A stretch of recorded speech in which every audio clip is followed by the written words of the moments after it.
The gospel question for today is, what would you do with 32,850 days?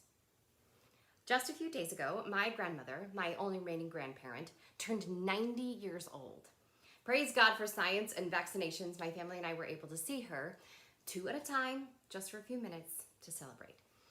And as I waited my turn outside the nursing home where she lives, my cousin and I wondered, how many days are there in 90 years? You guessed it, 32,850 days of life. Now, my grandma is not a perfect woman. No one is.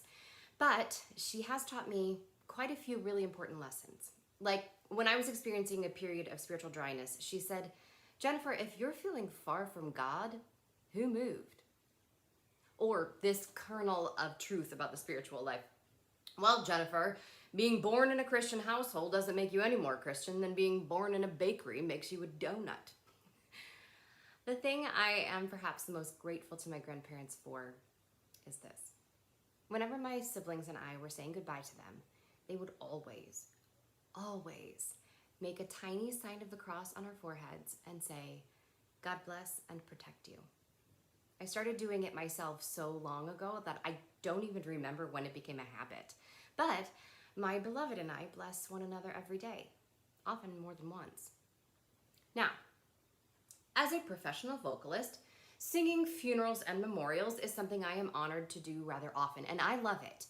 If my music can soothe someone who is grieving or sing someone into paradise, then let it. So, I've become really well acquainted with the language of the Mass of Christian Burial. And the preface to the Eucharistic prayer says this, Lord, for your faithful people, life is changed, not ended. I'm always surprised at how much that claim strikes me. Lord, for your faithful people, life is changed, not ended. So what am I getting at talking about my 90-year-old grandma and funerals? I am spending a lot of time these days thinking about transitions because I feel a period of transition coming on. I feel it in my skin. Things are shifting.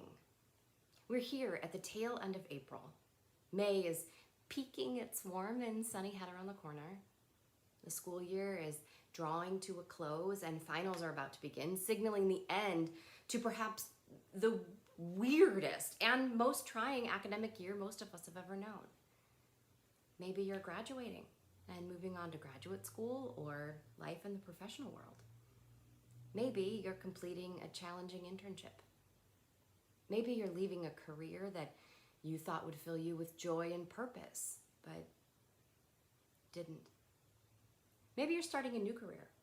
Maybe you're getting married or moving or having a child or grieving the loss of someone dear to you. Maybe you're just like me, uncertain when or if the life you knew and loved before will ever return to you.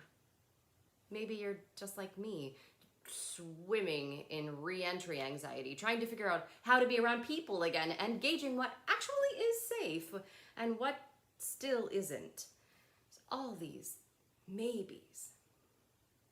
I think the thing that terrifies us the most about change is the blankness of it, the uncertainty of it. We like things to be clear, and those among us who are more risk averse would like to know, well, how long is this going to last? And how will it go?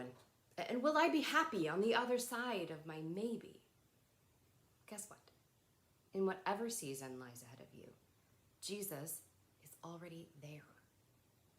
In John's Gospel, in the section called the Farewell Discourse, Jesus says, do not let your hearts be troubled. You have faith in God, have faith also in me. In my Father's house, there are many dwelling places. If there were not, would I have told you that I'm going to prepare a place for you? And if I go and prepare a place for you, I will come back again and take you to myself, that where I am, you also may be. Basically, Jesus is saying, don't freak out. I'm making a way for you. I'm preparing it for you right now. And I'm not even going to expect you to get there on your own. I know how bad you are with directions. I'm going to come back and take you myself so that when you step into that new room, that new place, that new role, I'll be there too. Lord, for your faithful people, life is changed, not ended. because of Jesus, because of his life, we are promised change, not ends. We're also promised presence. So, friends, what will you do with these days, with this season?